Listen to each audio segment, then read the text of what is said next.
All right, what we have on the bench here today is a Miata differential. It was sent in here because it was a leaker.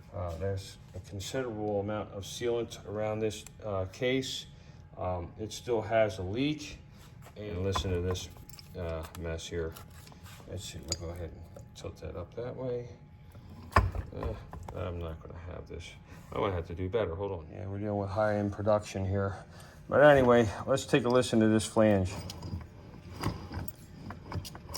You can hear that gear inside there, that ring gear meshing with that pinion. It's not good. Right there is that grind. So this is pretty bad. I'm actually going to try tightening up this pinion up just a little bit just to see what changes. All right, I tightened up the flange. Got load on it now, but it's really bad. It's like it's got a catch in it. It's not good. So yeah, we'll get it opened up here soon. It's not next in line. I just wanted to do a preliminary checkup on it just to see what we got. But from what I can tell and what I feel, this is going to need a total rebuild. Yeah, I got all the cover bolts out, spacer. The amount of sealant on this differential is like crazy. I'm going to pop the cover here in just a second.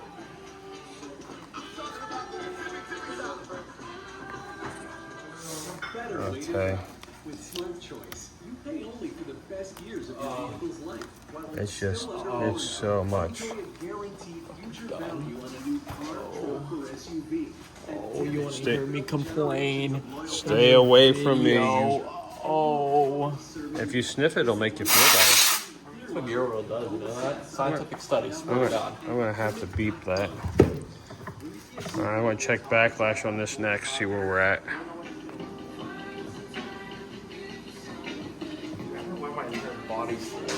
Yeah, a little, not too bad, a little less than 3 thousandths.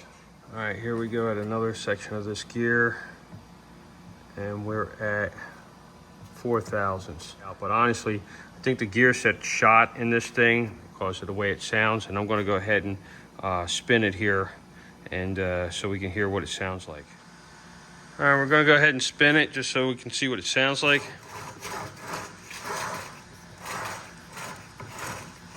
Not good.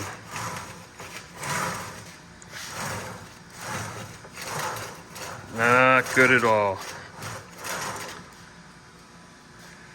All right, let's get it apart. I got the caps off. I'm starting to take things apart, and I have discovered something here. We have, hold on a second. Get my seam closer here. This is a factory bearing ring. This is an NTN. This is from Japan. That's a used one anyway. This is what I just removed. This is an aftermarket bearing. Not sure who or what. I don't recognize the name on here. Cyber or something like that. It's a new bearing. Somebody replaced the bearing. It looks like it's new still. But this is the bearing that's supposed to be in this rear end, not this. Don't use this aftermarket stuff. It's not good. Obviously, you guys heard what this thing sounds like. It's roaring. I'm guessing that the interior bearings on the pinion are probably the same way, aftermarket.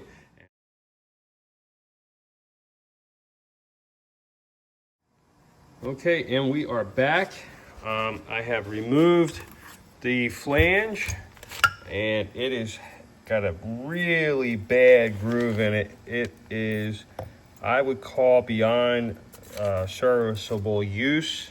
So this is going to go into the recycle bin and never to be seen in another rear end again. Anyway, check this crap out.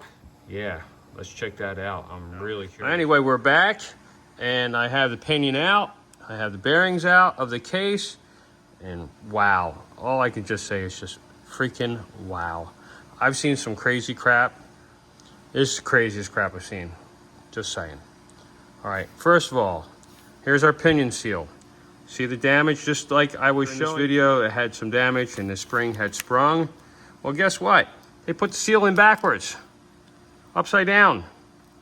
You can still see all the sealant on it from when it was in the case. Hold on a second, let me go get the case. I'm back, I have the case. Here's our third member. You can see all the sealant there. And this thing was in there like so. And when I went ahead and pushed it out, they had installed it upside down, installed it backwards. All right, that's not the first screw up. I mean, it's just everything about this job was just a freaking disaster. Be aware, if you're going to send this thing to somebody, you're going to send your differential to somebody, do a good interview. Anyway, on the large inner bearing, the bearing that sits right here, this is it right here. You can see it came apart. The cup is aftermarket. This is a new cup. The cone, or the bearing itself, is actually an original Mazda bearing.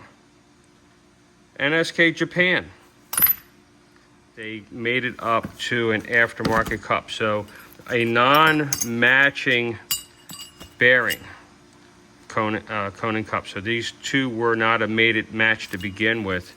And that's why we were having a problem too, because they just didn't do the right thing here. This is also aftermarket, this outside bearing. So they probably couldn't remove this bearing like I did from the pinion. They didn't have the means to do it. They didn't have a press, or they didn't know what they were doing. They were afraid, whatever the case may be.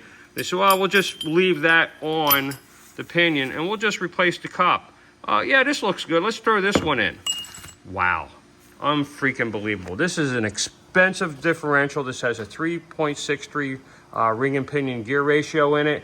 Probably close to 900 on the retail end now. Buying it through Mazda. If you use the Mazda Speed discount for racing, you can do a little bit better. And here we got, you know, somebody that turned it into a piece of crap. This poor guy, he went into a shop telling them that, you know, he had some issues with some noise, clunking sounds that he was hearing from the rear end. And he said, oh, the guy said, oh, well, the rear end's the problem, and we're going to take it apart and rebuild it for you. Charged him a boatload of money to rebuild it, and this is the crap he got. It leaked from the get-go, couldn't figure out why it was leaking. That's why there's so much sealant around here trying to chase a leak when what they did was they put the freaking pinion seal upside down in it. Yeah, that's not going to work that way. Anyway, and then they used these hokey bearing setup, and of course it made noise right off the bat. Another issue here, it's not uncommon. I've seen it before when people that put one of these things together, they don't mark things, and it's a common mistake. They put the bearing caps on this differential third member in the wrong location. I